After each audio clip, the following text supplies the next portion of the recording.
اپنے آپ کو پہچانے، اپنی قیمت کو پہچانے۔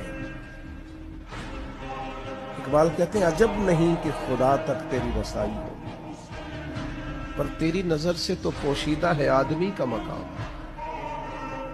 اپنے آپ کو بے قدرہ جانتے ہو، سمجھتے ہو میں ان پڑھ ہوں، میں دیہاتی ہوں، میں کسی پسماندہ علاقے سے ہوں، میں کچھ بھی نہیں ہوں۔ اپنی عظمت کو تو پہچانو۔ تمہارے پاس اگر قیمتی کپڑے پہننے کے لیے پیسے نہیں ہیں تو تم نے اپنے آپ کو حقیر سمجھنا شروع کر لیا۔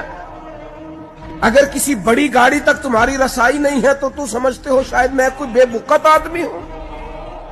اگر تمہاری جیب نوٹوں سے بھری ہوئی نہیں ہے تو تم نے یہ سمجھ لیا ہے کہ شاید میری کوئی قیمت ہی نہیں ہے۔ تم وہ عظیم لوگ ہو جن کے بارے میں اللہ کا قرآن کہتا کنتم خیر امت اخرجت للناس، تم بہترین امت ہو، تمہیں لوگوں کے نفع کے لیے پیدا کیا گیا۔